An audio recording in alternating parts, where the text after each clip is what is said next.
Today we are going to be working in the basement, doing heavy demolition and rebuilding over here. We are also going to be putting together a big list of materials that we need to finish the underground movie theater. Hey everybody, you're watching Cole the Corn Star, and welcome to the 100% restoration and remodel of my great-great-grandfather's $7,000 mansion. Now, in order for us to finish the underground movie theater, we need two things. The first thing we need is materials, which we are going to try to take care of today. And the second thing that we need is to finish all of the work in the existing basement, because once we get walls formed up down here, we are not going to be able to come in or out with all of the big stuff. And the biggest thing that we have left is the full demolition and rebuild of this corner. For whatever reason, back in 1917, when they built this house, this would have been the stairway to go upstairs, or the stairway to get down into the basement. And they did not pour any foundation walls underneath of this corner whatsoever. We have already came in and added one right here,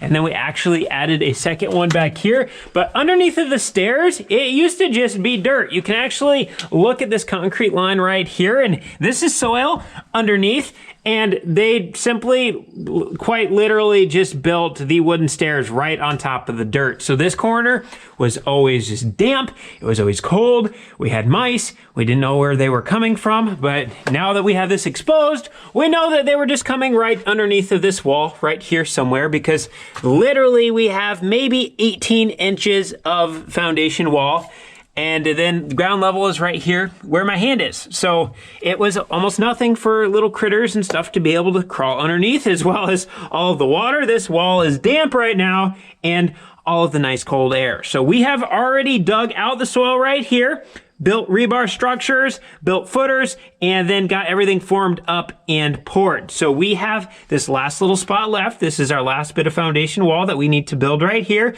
So we need to remove all of this dirt, which there is a lot of dirt right here. And then we also have all of this dirt over here. So we are going to have a lot of wheelbarrows back and forth. So it's really important that we're able to get out of our hole over there because of this dirt. But then also right here where we have this wall coming down at an angle, we are simply going to rip all of this out, and then we are going to pour a footer down here on the ground. We are going to build a little wall, and then we are going to stick frame it up to be able to connect up to these boards up here that are holding up the wall that separates our stairs out. So this is a big job, and it's gonna make it much, much easier if we have all of this open over here right now. So we are kind of waiting on getting everything done over here on the underground movie theater until we get this corner of the house done. Hey, are we getting Justin's help today? No. What do you mean, no? It's Labor Day.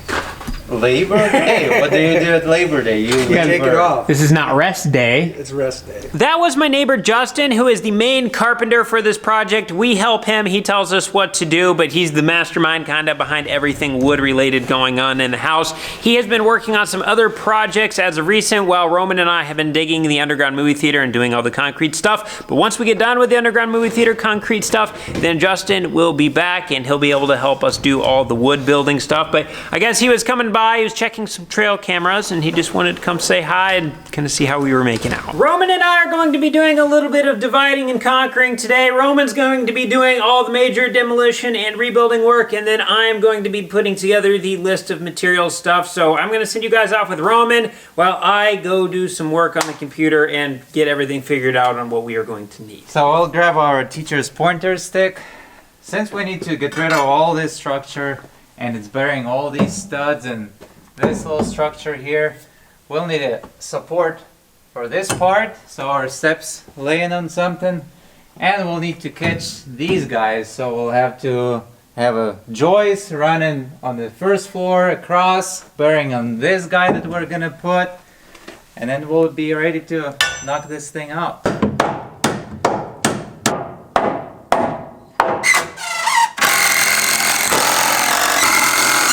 What this board is gonna do now, it's gonna carry the load because it's resting on two ends, and now we can take these guys out. And to get rid of these guys, we'll have to run the board above them, screw them to it, and that board is gonna take a load and we'll be able to get rid of these concrete chunk.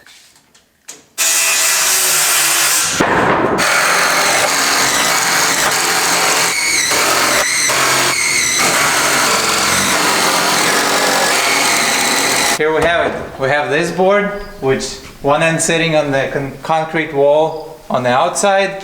This end sits on this stud pack, but this stud pack sits on the board we installed previously.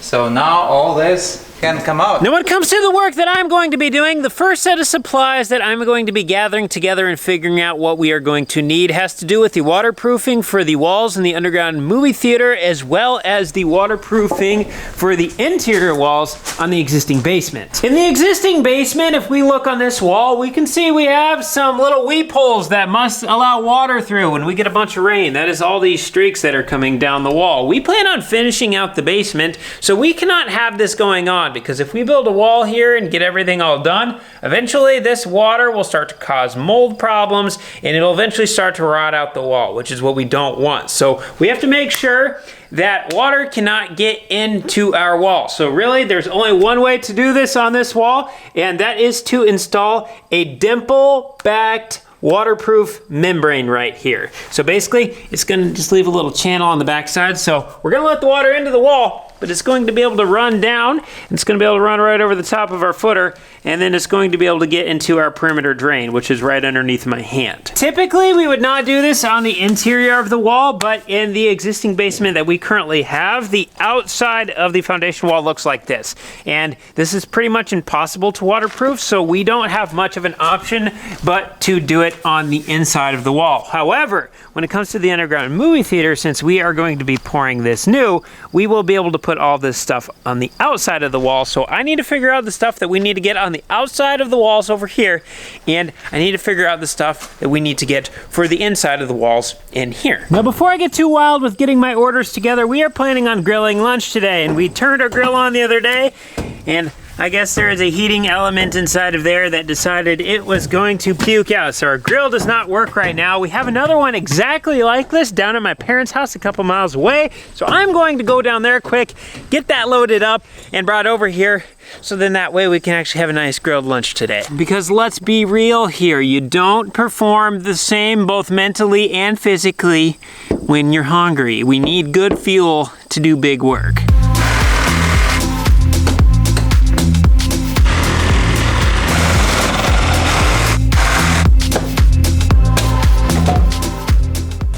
No more lumber in place, and we're gonna go ahead and start digging. But before that, we're gonna try to get rid of this annoying corner because it just sticks way out here, and it can go, and it will be much easier to dig without it.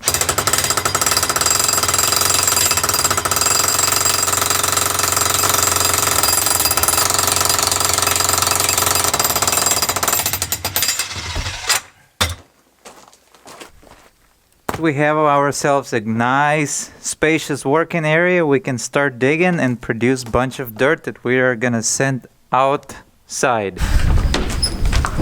To be honest, I'm not even gonna bother trying to strap this thing down, and whoa, that is loosey-goosey. We should probably tighten those up. That might not be a bad idea. But it also looks like while I'm down here, it looks like my uncle gave us some tomatoes. So I am stealing these, oh yeah. Maybe not that one right there, but these other ones look pretty good. Oh, lift with the back, not the legs. Ugh. See, look at that. We have two grills that are identical to each other, except this one doesn't work, and this one's all wobbly, and this one's really dirty. I'm gonna see if I can wrangle up an extension cord to get this thing plugged in, get it heated up, and get our pork chops cooking. They're kind of frozen, so it's gonna take a little bit longer. And hopefully, if we time this right, they'll be ready right at lunchtime. Boy, oh boy, to say this one is dirty is an understatement. Wow. Dirty, dirty, dirty.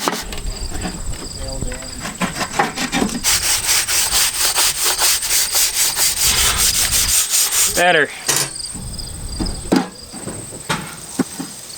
And then for seasoning, Roman's got his own little concoction right here. He's got black pepper inside of this, but then he also mixed a 50-50 blend of Himalayan sea salt, and it is good. This is about all you need for seasoning, really. You just give everything a nice little covering, and it turns out perfect. While that meat is cooking, I am evaluating my blueprints right now of the house. So this is the footprint of what the basement looks like. This is actually the main floor measurements, but the main floor measurements of these exterior walls are identical to what the basement is. So I'm simply just adding up all of my exterior perimeter, and then I wrote all those down and I added them together. So we have 159 feet in perimeter around the existing basement. We are going to be putting 10 feet of dimple backboard on the wall. So that comes out to 1,590 square feet of dimple backboard that we are going to need. So I also did the same thing for the underground movie theater. We are going to need significantly more. Our perimeter is similar, but we are a significantly taller wall. So there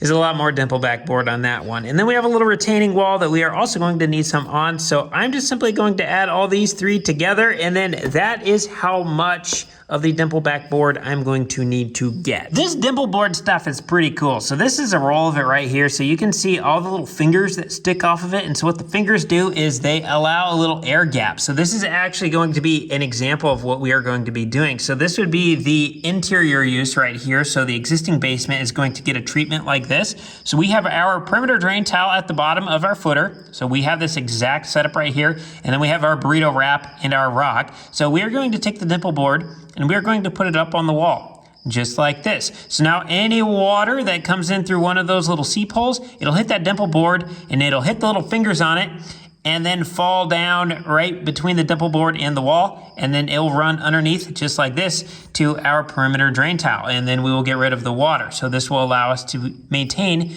a dry basement. But then in the underground movie theater, we are going to have an application like this. So instead of having it on the inside of the wall like we do in the existing basement, it is going to be on the outside of the wall. And then we are also going to have a waterproof membrane behind that, so then absolutely no water can get through if a little bit does get on the backside, or at least it makes it damp. So I guess a better way of calling this would be damp proofing, but it's allowing us to manage our water and get rid of it so it'll dry up on the interior wall. But then on the exterior, it is just going to basically allow it to hit that waterproof membrane and then run straight down to our exterior perimeter drain tile, and then the waterproofing will actually keep it from ever being damp on the wall. So both of these are going to do a phenomenal job. And actually on this interior one, on the existing basement, we are going to install some stuff outside of here to even prevent this water from being able to hit the exterior of the wall. It's just why we have everything tore apart. Now is the time to do it. So we are going to do it. So there is going to be an extra step over here, where this one, we're just going to take that extra step as we're building it. And then we won't have to do anything on the inside.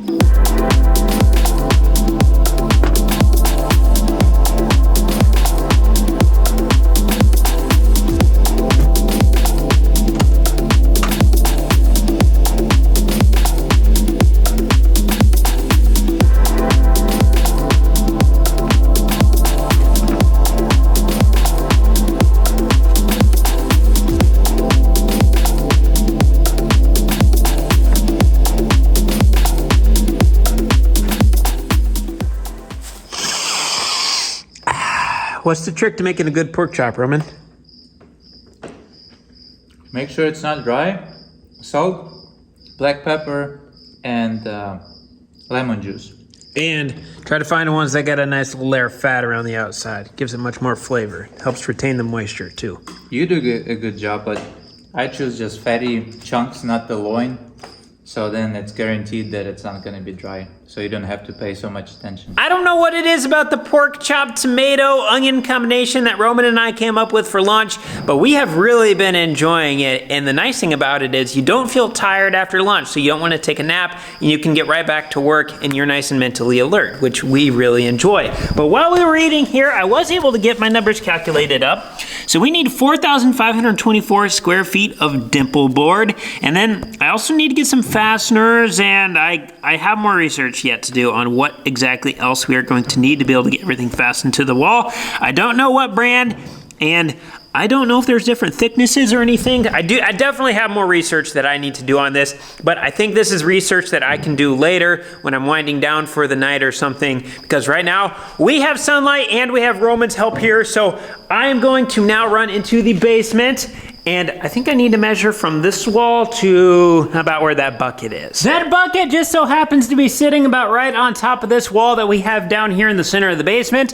And then the other wall was our exterior wall. Now we want to get rid of this big beam that is coming down in the middle of the room, so that way we can just have this entire area open over here. And the only way that we can do that is if we take an I-beam, just like what we have right here, but instead of having it run from the top of this wall to the top of this beam, we need to have it run from the top of this beam all the way over to the exterior wall, and then we can make hangers off of the I-beam that will attach to this big beam, so that way this big beam can still hold up the center of our floor via the floor joist, but then we will be able to get rid of this pole because all of our bearing point will be on the exterior foundation wall over there, and the center wall that we have in the middle of the house, which if we need to beef up one of these cavities, we easily can. Measuring out these I-beams does not look like it is a two-guy job, but embarrassingly enough, it actually is. I am going to set my tape measure in right over the top of this, and then Roman is going to grab it on the other side, and he's actually gonna run it over into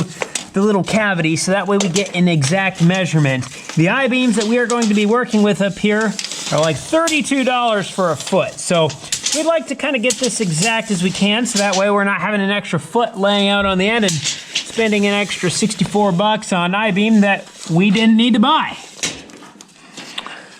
All right, I am right at 16 feet 2 inches, Roman.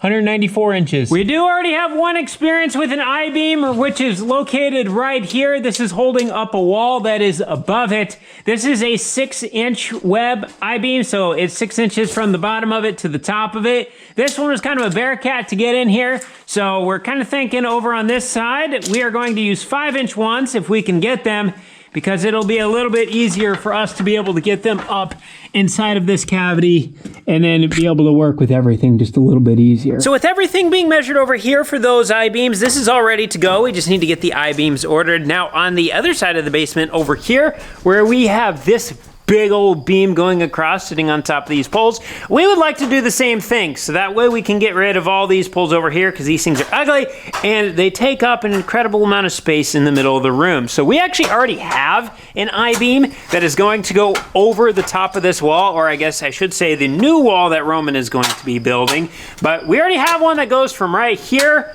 all the way over to this corner where the shovels are leaning up against. Actually, we have enough I-beam to make it basically be able to touch that back wall. So we're actually gonna have to probably cut it off a little bit, but since I already have that, I don't really need to get anything ordered for that.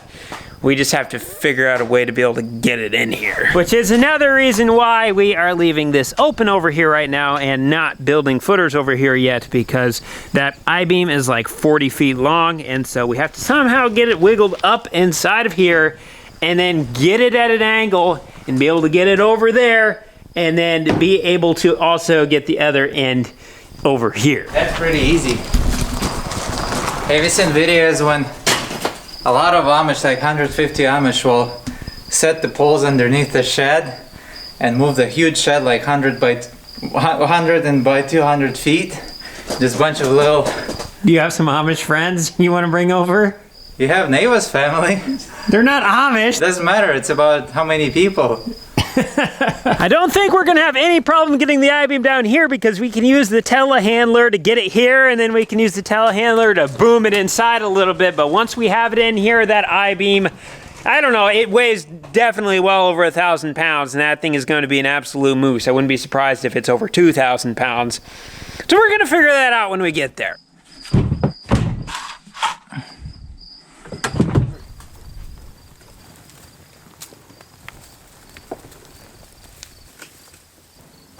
The next thing I'm going to calculate up is how much plastic vapor barrier we are going to need on the floor, but before I get into those calculations, Roman is ready to start doing some cutting over here with the demolition saw. So I'm going to be the hose man, so that way we don't fill this place up with a bunch of dust. Oh, that cord looks a little frayed there, Roman. Wow. Don't pull too hard. Just...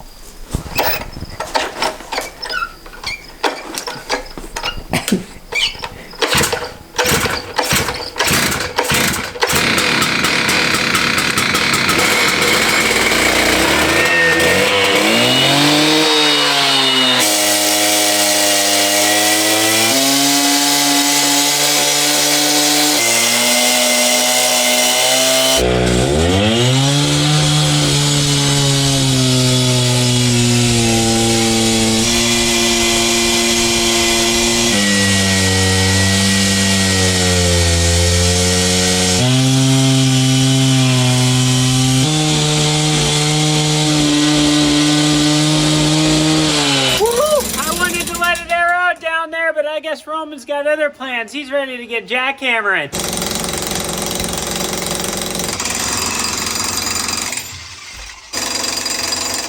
What do you say in this case? Timber? Or stone? I'm stepping outside of the house to let it air out a little bit, and then also so that way we can hear. Now I need to measure from this side of the house to this side of the house, and from this side of the house to the back side of the house, so that way we can figure out how much vapor barrier we are going to need. Now I'm gonna be honest, I cheated on this one a little bit because I already know what the dimensions of the house are. Now I'm gonna overestimate it just a little bit so that way we have enough vapor barrier, but from this corner of the house to the back corner of the house is 50 feet.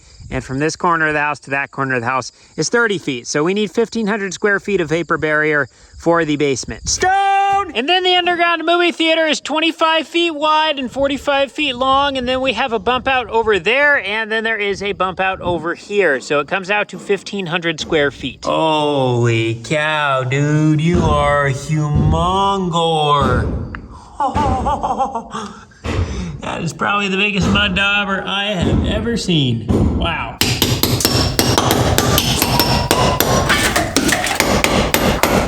So the next thing on my list is the septic tank permit. Not only do we need to get the big stuff done in the basement before we can come out and pour our underground movie theater footings and foundation walls, we also need to take our septic line, which runs right underneath of this rock right here, and we need to run it out this way, which means it has to go underneath of the footer. So we need to get the septic line in before we can do any of the concrete work down there.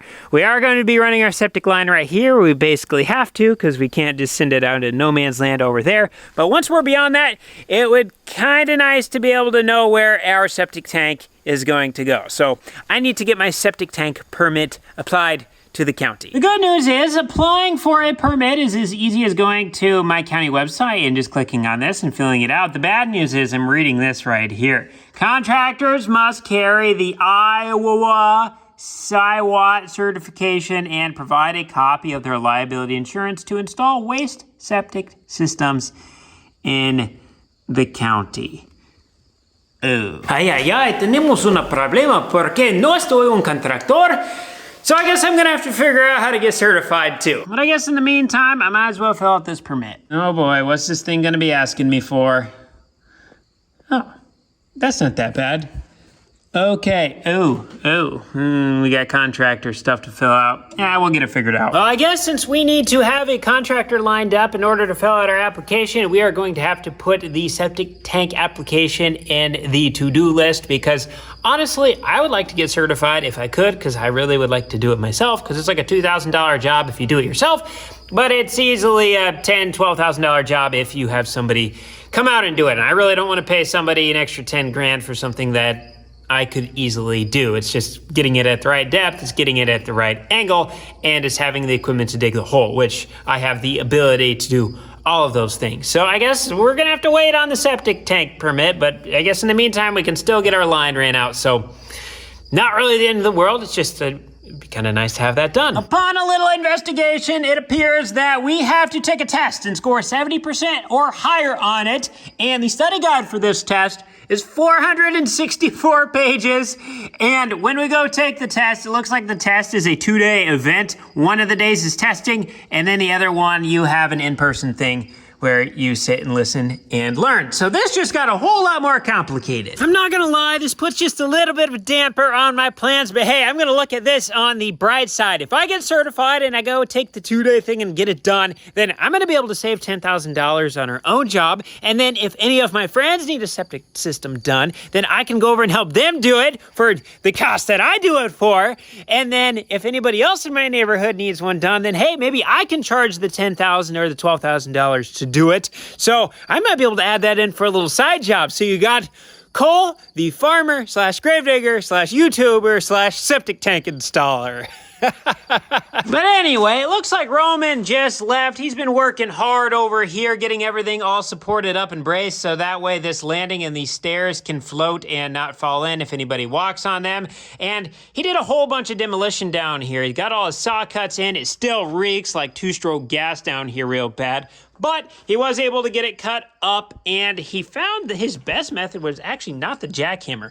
It was this little chisel that we found down in here. He can put it in there, and he drives it in with the sledge, and then it spreads everything apart nicely, and then it seems like it's breaking off chunks. Now, each one of these chunks weighs about as much as I do, so we're probably going to have to break these up a little bit more before we're able to carry them out. And there also is a significant little chunk of wall yet that needs to come out. But we're whittling away on it. Now, as much as it feel like we didn't really get a whole lot of stuff done today, or at least I didn't feel like I got much done, Roman got a bunch done down in there, but I was just doing a lot of research, and research takes time, especially when you are in areas that you are not really familiar with, like all of this stuff. I've really never done any of it before, or I have done it, but just a little bit and not where it really mattered. Like it matters over here. So I spent just a lot of day researching, but today is Labor Day. So while we still have the sun up, it sounds like my family is doing something right now. So I'm going to call it a little bit of an early night, and I'm going to go spend some time with my family. So I encourage you guys to go do the same thing. So this is all we got for today. Thank you so much for watching. We'll see you in the next one.